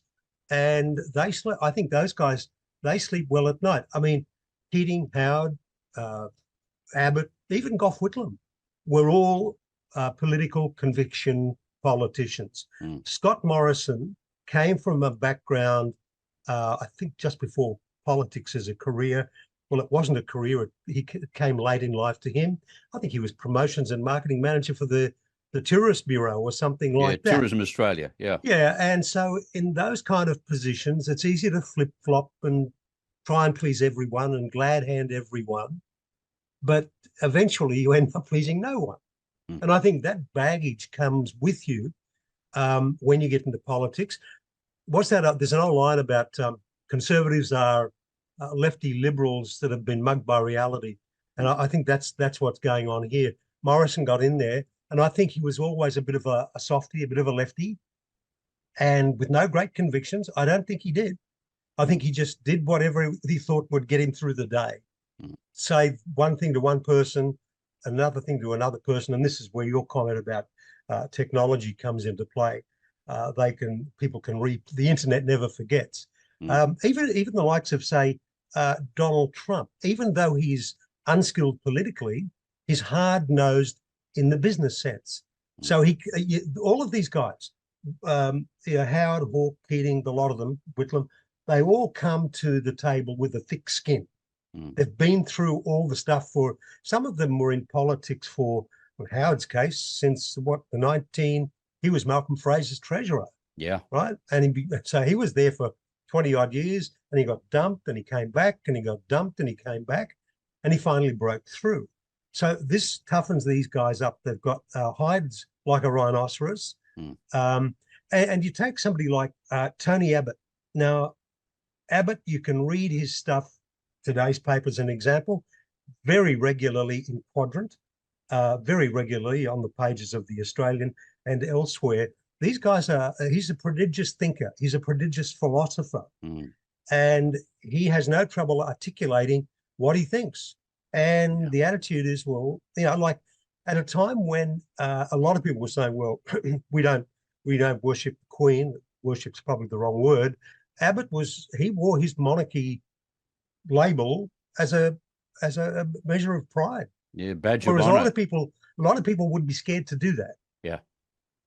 Yeah, you're right. You make a very good point about Scott Morrison. What did he stand for? What did he stand for? He oscillated. That's right. Depending on the temperature of the politics of the week. Yes, exactly right. And I think when you've come from that background of tourism, marketing, promotions, whatever, look, you can say one thing to one guy, you can do deals in the back room. It's of no great consequence, and the average person doesn't know it's going on. But you can't bring that into the political theatre. Yeah. And I think Abbott made a good point today too in that article in the Australian. He said about the Libs and I think we're going to go there. He's saying that the idea that electoral success means moving more centre-right is wrong. And he's sort of suggesting that the answer for the Conservatives to get out of the wilderness, and they are in the wilderness, they're kind of as extinct as the Tasmanian tiger at the moment in terms of government. They've got to forget about moving over and becoming Labor light. I think he makes very good sense. Absolutely. Look, I was saying this back in the day. Malcolm Turnbull, all these guys were Labor light. They think, well, if we move further to the left, we've got the Conservatives stitched up anyway. They're with us, so no one's going to notice. Well, I'm sorry. You become. It's like the Beatles are playing here, and around the corner there's a cover band playing. I mean, who are you going to go and see? That's interesting. That's a really good analogy, because by replicating what the opposition is doing, you become weaker than your opposition. Labor light. Yeah. But Abbott says this internal struggle is not as often claimed between Conservatives and Liberals, but between conviction, my word there, and opportunism. Yeah. Because it's not really liberalism that's now at war with conservatism. It is progressivism manifested inside centre-right political parties via the notion that electoral success means moving to the left in order to pick up centre-left votes, because right-wing voters have nowhere else to go. And I just think they should hold their ground. Eventually, the left will go so far left, as is happening right now. Look at America. People are swarming back. Trump went to a work site today before court, 6:30 in the morning, and the crowds were just nuts, totally nuts. Yeah, these are all blue-collar workers, all Biden's type Democrats who are now saying no more. So if you go too far one direction, the pendulum will always swing back, and that's what Abbott's talking about. It's interesting. I know three very, very well-known, almost household name politicians, some of them still in power, who have said to me privately that they don't believe that, the climate is boiling, that the climate is warming, that it's a natural progression, that down the track our research and development will sort out anything that needs to be corrected. If, of course, it needs to be corrected, we shouldn't be spending trillions of dollars on trying to prevent CO2 emissions. And yet they are the full bottle, Jim, charging down the same alley as Peter Dutton, joining the Labor Party on this climate boiling fiasco. Well, it's total farce. It's a hoax, and this is the point. It's not. I always thought the electricity bills would scare people back the other direction. Once they saw climate change manifesting in their letterbox in electricity bill, they would say, "Okay, just a minute, all these renewables," but that hasn't happened. So basically, it hasn't got bad enough yet. It hasn't got bad enough. Well, I blame the opposition for that. I don't think Peter Dutton is doing enough of getting up on a daily basis and saying, here is Joe Blogg's latest electricity bill. Have a look at the number and have a look at the number they paid 3 years ago. Yeah. That is the criminality of following down the green evangelism. Look, they should be prosecuting this. Hammering it every day. The one thing I got to say to Dutton, and I wrote to a whole lot of people way before the last election saying, go the nuclear route. And eventually, I'm not saying I caused it, but the point is that they're actually now saying we're going to go nuclear. Now, okay, he's in opposition. He can't do much about it. But he's got to get on there, hammer the case, make the point, and then take it to the election and prosecute the case. Yep, exactly. We want to talk censorship, which has dominated headlines in the last 2 weeks. And there are some of us who need to fight the good fight on this. Let's talk about that after a break. I've got to get to the newsroom for a news update right here on TNT. Hey, good to have your company. Now, I noticed that Mike, one of our viewers, has decided to contribute to the chat box on tntradio.live. And he says that Scott Morrison should have tried eating better and exercising. Morrison took sneaky, unethical shortcuts that makes you sick. Yes, Jim Ball is right. Morrison did what would get him through the day. Stand for nothing, you fall for anything. Yeah, it's a and that must affect your mental health. Yeah, has to. Jim, the story of the month in Australia is the censorship battle between the e-safety czar and Elon Musk's ex-social media platform. I think it's gross to censor video facts, especially ones that expose the evil nature of extreme Islam. And I wonder how much politics is involved in the decision to get rid of that stuff. But on the other hand, ASIO boss Mike Burgess is appealing today to the tech giants to assist in assessing encrypted material associated with suspected terrorist and pedophile organisations that he says is contained on social media. Now, I understand what Mike Burgess is saying. He is saying something completely different to what the e-safety commissioner is saying. The outrageous approach to censor free speech and freely posted video is causing all sorts of problems. But to fine, X $750,000 a day is not the way to get X to help you weed out these evil criminals that Mike Burgess is talking about. Yeah. Look, I this particular video, this stabbing thing, I haven't seen it. Just a second. Can you see me all right there? I'll just stand by. Yeah. Just something. Oh, there it is. Something just came up on my screen. I haven't seen the video, but what I find interesting is the alacrity and the over-the-top haste to take it down. Yeah. Why this video? Why this particular video? I'll tell you why. I think it's a stalking horse for a much larger global agenda. Australia is the lab rat. Right, if they can get Twitter to take this down, and it's game over. This is I've called it the camel's nose under the tent. That's an old Arabic cliche where the camel gets the nose under the tent flap and then just pushes and pushes, and eventually the entire camel is inside the tent. So that's what this is. And who the hell is this finger wagging nanny Julie Inman Grant to be dictating to the world? Because that's what she's doing. Well, interesting background. She's a former head of Microsoft who worked as a government affairs manager for Microsoft, then became head of corporate affairs.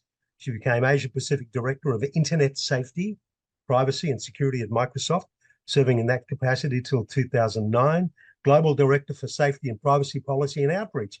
Then, interesting, in 2014, Grant became Director of Public Policy in Australia and Southeast Asia at Twitter, right? Which used to be, or which is now X. And of course, that was under the old regime.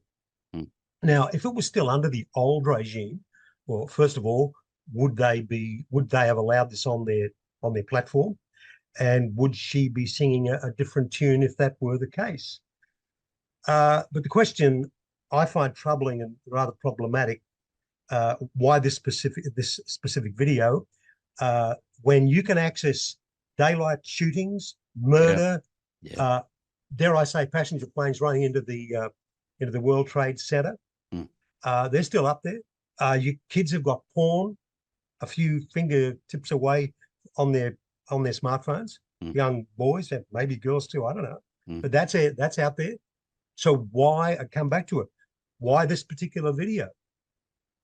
It's got all the potential to be the thin end of the wedge for a much larger global agenda, a forerunner to government controlling the narrative. They love that. And you know something? It's reminiscent of that comment by Jacinda Ardern, unless you hear it from us, it's not the truth. That's what she said some years ago.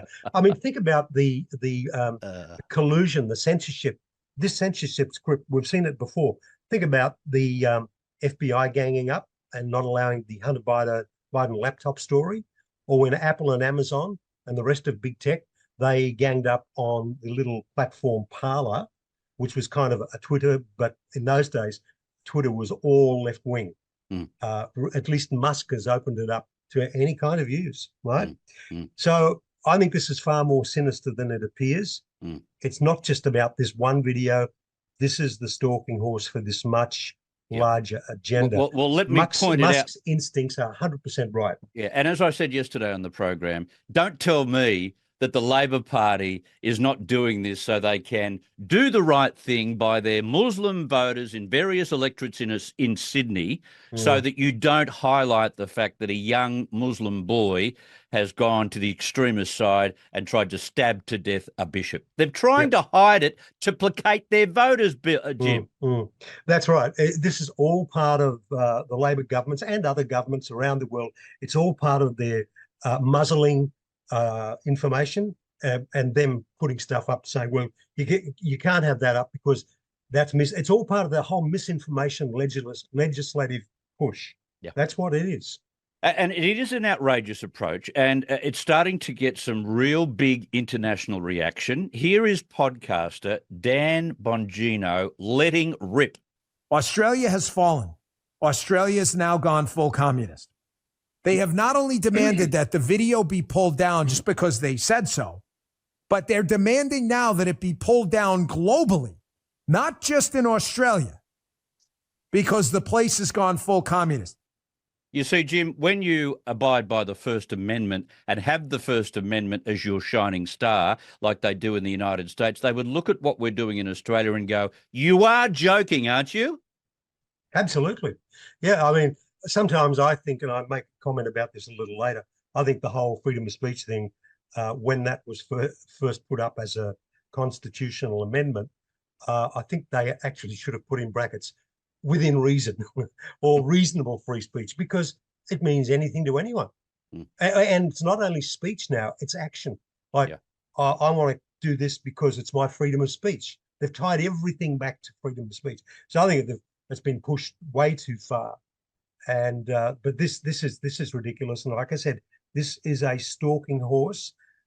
She is doing the work.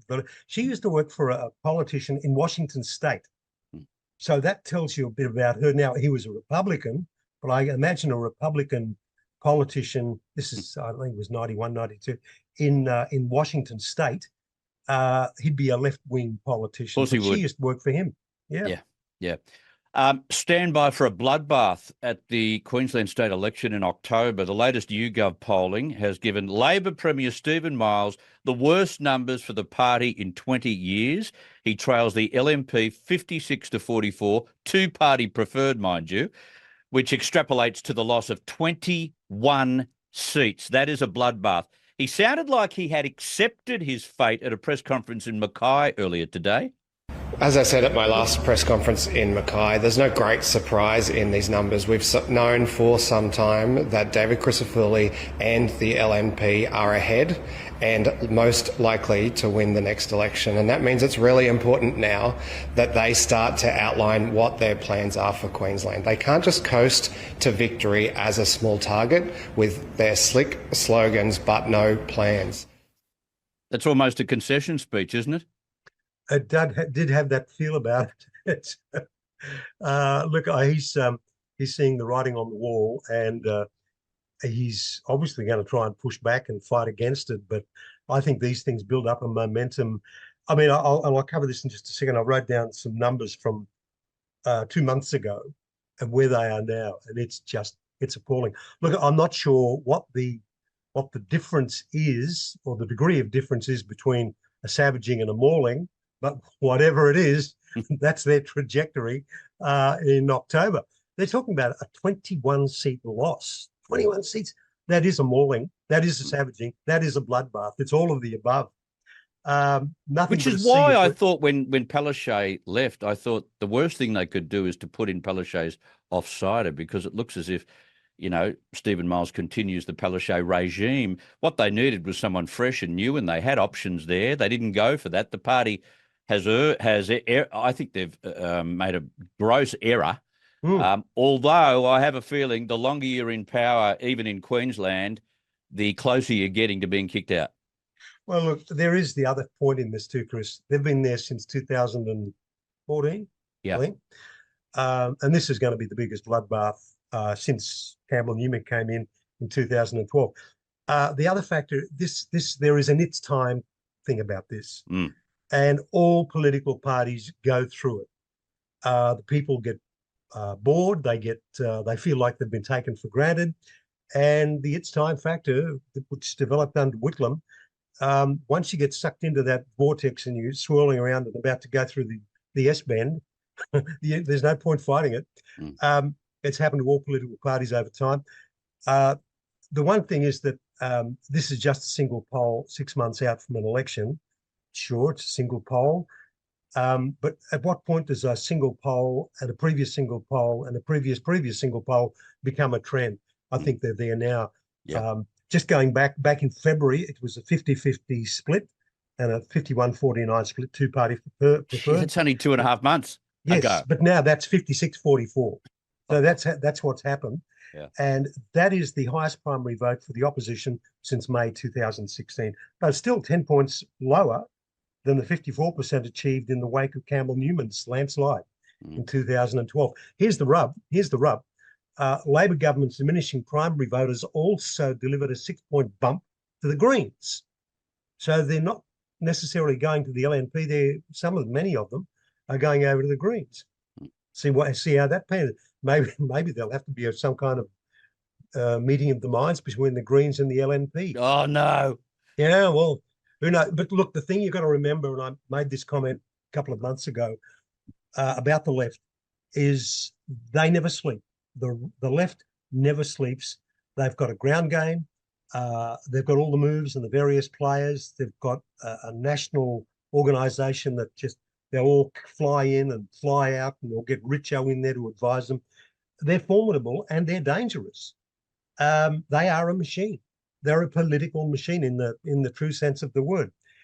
And again, it's worth remembering that Queensland Labor has held power for 30 of the past 35 years. That's 30 of the past 35 years. And the political makeup of the Queensland government has changed just 7 times since World War I. So there you go.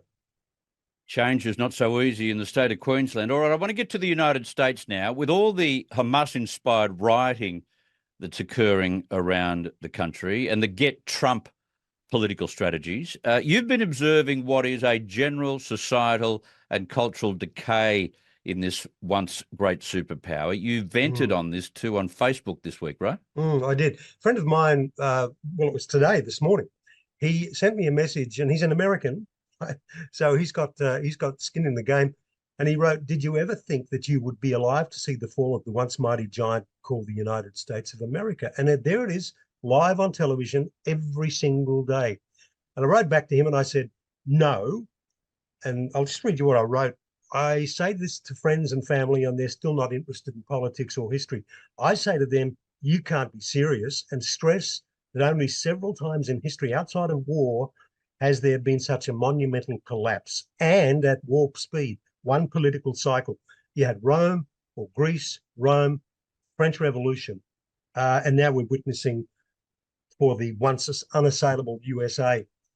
The blithe and the casual indifference and the mere disinterest by a lot of people, I find that absolutely appalling and disgraceful. Here's the world changing around them in real time on television, and they're not interested. I cannot get my head around that.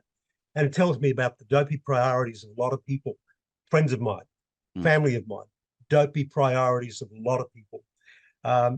Even the actual logo, Chris, do you know what the logo is of the Fabian Society? Not off the top of my head, no. Okay, it is. You can look it up. Just Google images. Yeah. It is a wolf in sheep's clothing. Yes, yeah. That's what it is. But Yes. even that fails to convince them what they're about. That's been their logo since the day dot of the Fabian. That goes back to George Bernard Shaw and all of these people from the late 18th, 19th century. Yep. And like Ernest Hemingway, this collapse, it's a bit like going bankrupt. Ernest Hemingway said it happens in two ways. Gradually at first, and then suddenly. Yeah. So you see it getting worse and worse, and all of a sudden you're over the cliff. In other words, Chris, in the case of America, it's been a slow build for over 50 years, and now the left have seized the high ground, manned the ramparts, and are pouring boiling oil on anyone who looks like a threat. And that is the metaphor for the Trump court cases. They are boiling oil, right? The left sees the cultural zeitgeist and as their opportunity to euthanize the entire republic. That's what they're trying to do. And this has happened, remember, again, all in less, 50 years of build-up, but final scene all in less than 3 years, 4 years, one political cycle. And this is the end, and this is the point here, and I don't know how we're going to time. This is the point. This is the end result of kicking the can down the road and allowing the abuse of freedoms of speech. As I said, freedom of speech supposes and presupposes rather that people will be reasonable in their speech. It's also the end result of the dumbing down of the populace to the point where truth is no longer objective, but subjective and relative, believing that a man can become a woman. These people are the same ones who've allowed modern monetary theory, whereby you can print money, endless amount of money, and there'll be no adverse repercussions. That's what MMT mean, or that's one of its things. Crazy stuff. So, Chris, such a decadent and Nero-like society and culture that trashes norms and the laws of the universe simply doesn't deserve to survive. And I think that's what we're seeing, unfortunately. I could go on. Sadly. A nation with no borders is no nation at all. That's the main point. That's his central tenet. That's the thing that he's fallen on mostly. We've heard very little about it in recent months, but up until, that time, that was his greatest thorn, the policy thorn. I'm sure it'll come back to bite his backside. I'm sure. Well, look, the Democrats, you got to understand, I'm sure you do, that the Democrats are now a wholly owned subsidiary of the Marxist left. Yeah. And a vote for anyone from that side will just be more of the same. And Trump is the only one. And even if it was somebody else there, they just wouldn't have his thick skin, as we were talking about earlier, like the rhinoceros. He's the only one that can, and look what he's going through, and he's just standing up to it. Come on, do your best. Keep swinging. Unbelievable. And he's the only one that can steer it away from the rocks. Correct. I've got to talk about Harvey Weinstein after a break. We'll do that. But Jim Ball, thank you so much for your time. Have a great weekend. We'll catch up next week. Look forward to it, Chris. Thank you. Good on you, mate. Thank you very much. Jim Bye-bye. Ball, great to have him on the program.